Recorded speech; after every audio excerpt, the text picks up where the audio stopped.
Multiple allele. Clear है मेरी बातें भाई? मल्टीपल एलील के केस में होता क्या एक्चुअली में? मल्टीपल एलील के केस में होता क्या एक्चुअली में? जीन सेम, मान लीजिए कोई जीन है जो क्या है, आई जीन, जीन कैसा है भैया? सेम, बट एलील्स कैसे होंगे उसके? अलग अलग। बात करते हैं जैसे कि उसमें एलील ए, बी और ओ। ए कैसा है एक्चुअली में? डोमिनेंट। ए कैसा है एक्चुअली में? Dominant, responsible for blood group A. B कैसा है एक्चुअली में? डोमिनेंट। बताइए बी कैसा है? Responsible for blood group B. Clear है? और ओ कैसा है? रिसेसिव। क्लियर है मेरी बातें?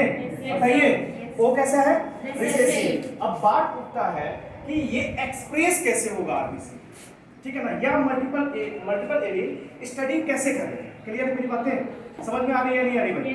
तो क्या मल्टीपल एलील का स्टडी किसी एक इंडिविजुअल पर्सन पर किया जा सकता है क्या? No sir. व्हाई क्यों नहीं किया जा सकता एक पर्सन पे? क्योंकि हम लोग का जीनोटाइप क्या है? डैप्लॉइड है।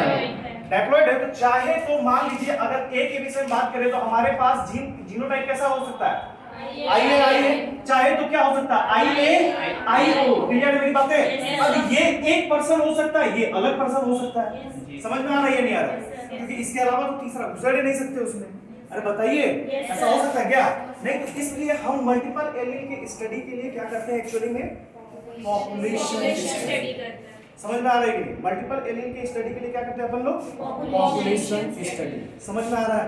समझ में आ रहा है? अब बात करते हैं कि आई ए एलील एक्सप्रेस कैसे हो? अरे बोलिए, ठीक है ना? आई ए एलील एक्चुअली में एक्सप्रेस कैसे होगा? तो ये रहा अपन का RBC.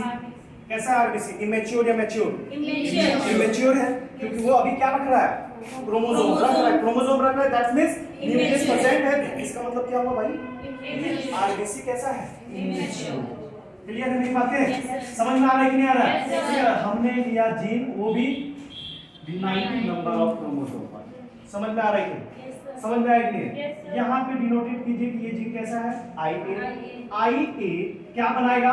Messenger RNA. Messenger RNA क्या बनाएगा? एंजाइम। मैसेंजर आरएनए क्या बनाएगा? Enzyme A. और ये रहा अपन का आरबीसी का आउटर सरफेस। समझ में आ रहा है? जिसको हम क्या बोलते हैं?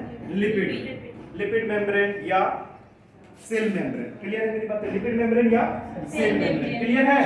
बोलिए यस या नो में जवाब दीजिए भाई। चलिए अब बताइए चीजें क्या होगी कि यहाँ पे हमको क्या दिखाई पड़ेगा? ग्लूकोज का चेन। अरे बताइए ग्लूकोज का चेन दिखाई पड़ेगा। अभी देखते हैं, क्लियर? इसको समझने का कोशिश करते हैं, ठीक है ना? और ये बी एंजाइम क्या, ये ए एंजाइम क्या करेगा? ये ए एंजाइम क्या करेगा? या इसी चेन में, इस चेन में क्या करेगा? एक और ग्लूकोज मॉलिक्यूल ऐड करेगा, जिस ग्लूकोज मॉलिक्यूल का नाम क्या है? N acetyl ग्लैक्टोसामाइन। क्लियर है भाई? N acetyl ग्लैक्टोसामाइन। क्लियर है मेरी बातें? अब बात ये उठता है कि सर ये चेन फिर कौन डिसाइड करेगा? ये जो चेन आप लगाए हैं, ये चेन फिर कौन लाएगा? ये चेन लाएगा अपन का क्रोमोसोम नंबर 19।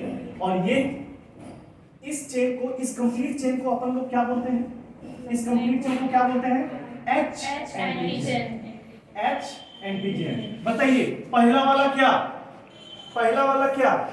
एच एंटीजन है। पहला वाला क्या? ग्लूकोज। ग्लूकोज डायरेक्टली किससे जुटा हुआ है? लिपिड से। ये अपन का क्या है? लिपिड। ग्लूकोज किससे जुटा हुआ है? लिपिड से। फिर ग्लूकोज के बाद कौन आएगा? गैलेक्टोज। अरे बताइए गैलेक्टोज। उसके बाद कौन आएगा? एन एसिटाइल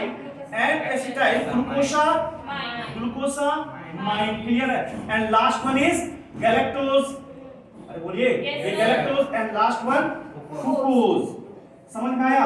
और इस सारे टोटल चेन को, ये ब्लू वाला जो टोटल चेन है, ये टोटल कंसीडर कर रहा है, टोटल एक साथ इसको क्या बोलेंगे? समझ में आ रहा है? समझ में आ रहा है कि नहीं आ रहा? बोलिए। तो इसका मतलब ये है कि 9th नंबर क्रोमोसोम जो है वो कंप्लीटली डिपेंडेंट है किस पे? 19th नंबर ऑफ क्रोमोसोम के प्रोडक्ट पर। अगर ये प्रोडक्ट नहीं आया तो ब्लड जो है कभी भी किस में नहीं बदलेगा, ना ही वो ए पॉजिटिव हो सकता, ना ही बी पॉजिटिव हो सकता। समझ में आ रही मेरी बातें? अगर एच एंटीजन एब्सेंट हो जाए तो ब्लड ग्रुप कभी भी नहीं ए होगा ना ही बी होगा। समझ में आ रहा है या नहीं आ रहा? और अगर वो ए है तो उसके लास्ट टर्मिनल साइड पर क्या दिखाई पड़ेगा? And acetyl glucosamine. That means ये ब्लड कैसा, एंटीजन कैसा present? Antigen A. Blood group बोलिए, ब्लड ग्रुप ए। क्लियर है मेरी बातें? समझ में आ रहा है या नहीं आ रहा है? बोलिए।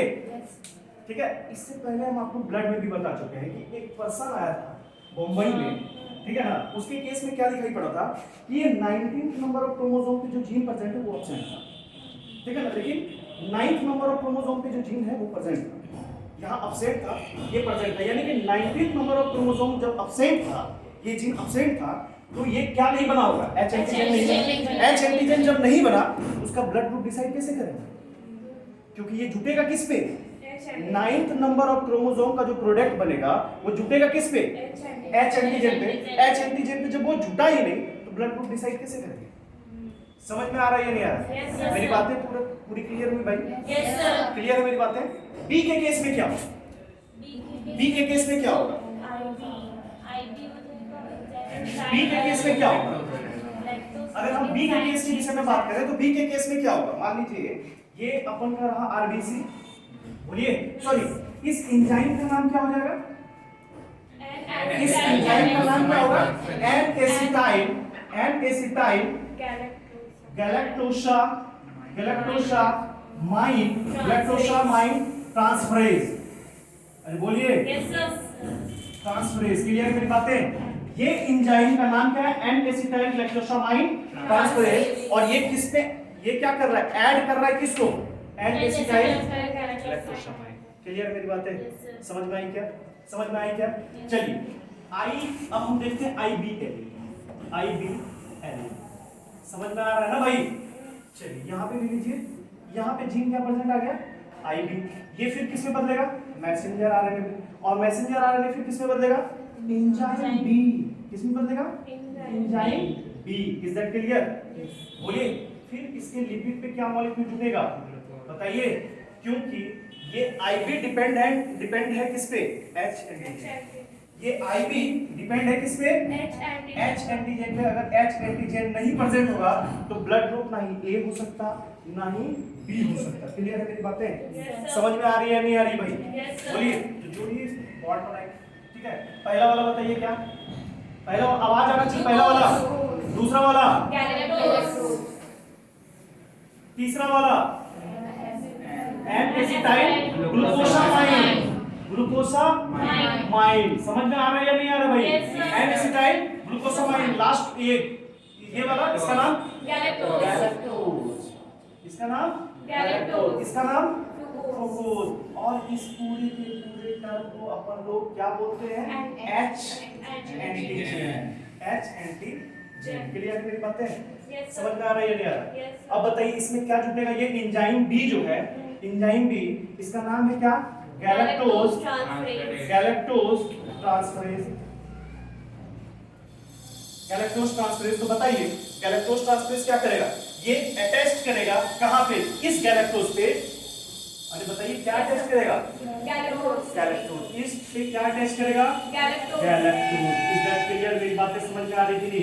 और ये गैलेक्टोज क्या किया?